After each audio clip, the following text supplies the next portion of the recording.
안녕하세요. 남간사관학원입니다. 오늘은 노인간호에서 노인 낙상 그리고 노인의 수면장애에 대해서 알려드리겠습니다. 그럼 수업 시작하겠습니다. 첫째로 낙상의 정의에 대해서 먼저 살펴보겠습니다. 낙상은 침대나 난간 등에서 떨어진 것만을 말하지 않아요. 넘어지고 쓰러진 것 역시 낙상이라고 이야기합니다. 그래서 떨어지거나 넘어지고 쓰러지면서 상해를 입을 수 있는 모든 상황을 낙상이라고 정의할 수 있어요.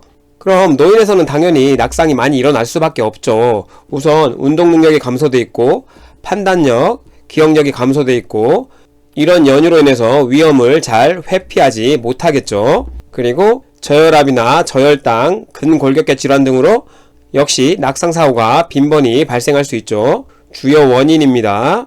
추가로 낙상의 위험 요인에 대해서 여러분 시험에 가장 잘 나오는 것은 낙상 과거력이에요. 그래서 이 낙상 과거력이 역학적 요인이라는 것보다는 일단 위험 요인이라는 걸 먼저 알아두세요. 역학적 요인에서 낙상 과거력이 가장 여러분 시험에 잘 나오는 기출문제입니다.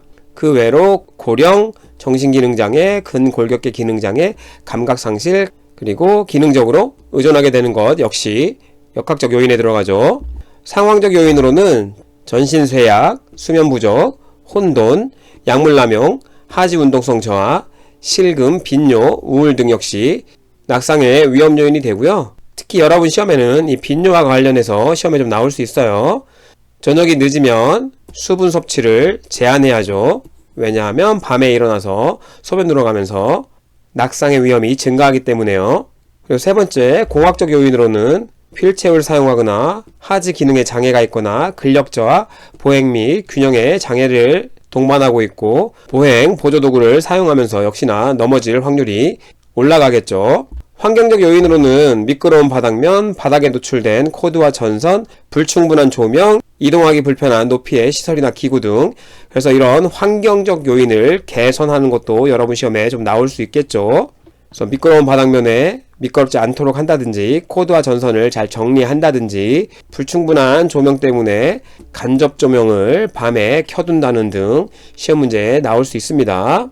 그러면 어떻게 낙상을 예방하는가? 노인의 낙상 위험 요인을 당연히 사정하고 그에 따른 중재가 필요하겠죠. 환경의 외적 위험 요인을 사정하고 제거해야 함. 이 부분이 여러분 시험에 가장 잘 나와요. 그래서 침대 높이를 낮춰야 침대에서 빠져나오기 쉬워서 낙상 위험이 떨어지겠죠. 침대 바퀴는 항상 잠금 장치를 유지해야 되고 침대 난간은 설치해서 떨어지지 않도록 해야 되고요. 침대와 욕실에 적절한 조명을 유지해야 합니다. 바닥 표면은 미끄럽지 않도록 해야 돼요. 그래서 여러분 시험에는 그냥 매트를 깔면 안 돼요. 무조건 이 미끄럼 방지라는 이야기가 꼭 들어가야 됩니다. 미끄럼 방지 매트, 미끄럼 방지 장치, 뭐 이런 이야기가 나오면 맞는 답일 수 있어요. 병실 및 복도 등 전기 배선을 잘 정리해야 하고요.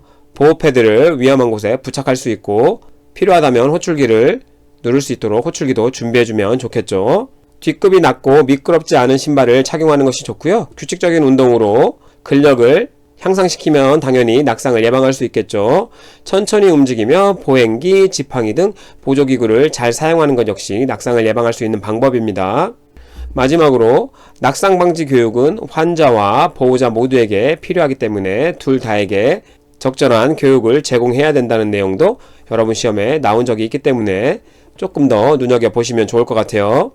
두 번째로 노인의 수면인데 노인에게는 수면 변화가 찾아오죠. 그래서 어떠한 변화가 찾아오는지 살펴보면 얕은 수면 단계가 증가하고 깊은 수면 단계가 감소해요. 그래서 자주 깨죠. 그래서 아침 일찍 일어나시는 거예요. 그리고 렘 수면 길이는 유지되거나 짧아지고 비렘 수면은 감소. 시험에 잘 나오는 내용입니다. 여러분 시험에는 보통 렘 수면이 유지된다고 잘 나와요. 그래서 유지로 기억하시면 좋을 것 같고요. 이로 인해서 전체 수면 시간이 짧아집니다. 이 렘 수면은 Rapid Eye Movement예요. 그래서 눈을 움직인다는 거죠. 그리고 비렘 수면은 앞에 넌이 붙어요. 그래서 안구를 움직이지 않는 수면 단계를 이야기해요. 그래서 보통은 비렘 수면이 깊은 수면입니다.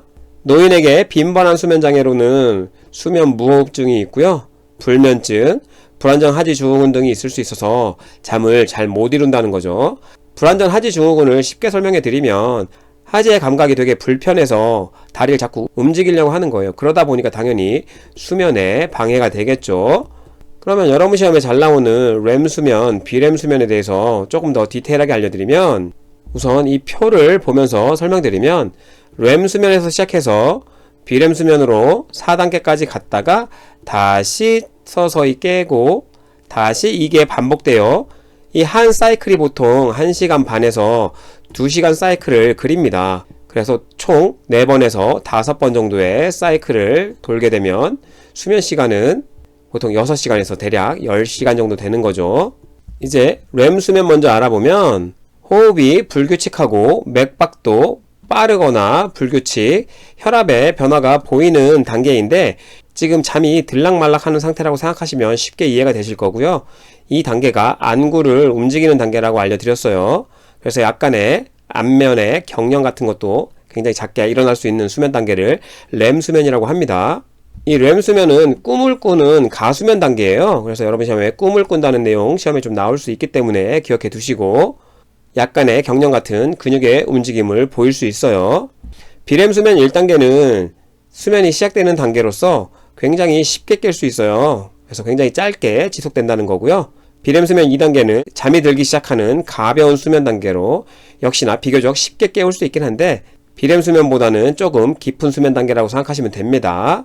비렘 수면 3단계는 수면의 깊이가 증가해서 각성이 어려운 단계예요.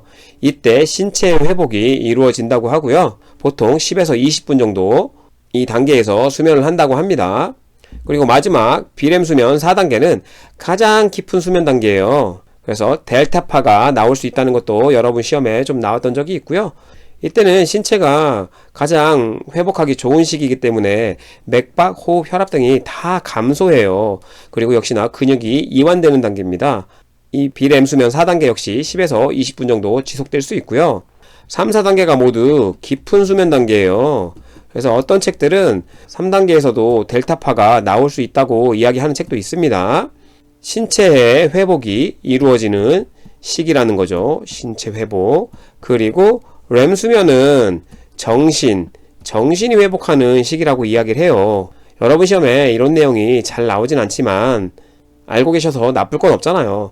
특히나 이 정신이 회복되는 시기라서 이 시기에 꿈을 꾼다고 했지만, 꿈을 꾸는 동안 꿈처럼 움직이면 위험하잖아요. 그래서 움직임이 없는 단계예요. 신체가 반응하지 않습니다. 움직이지 않는데, 이때 각성을 해버리게 되면 그걸 뭐라고 하냐 하면 가위 눌렸다는 표현을 쓰죠. 가위.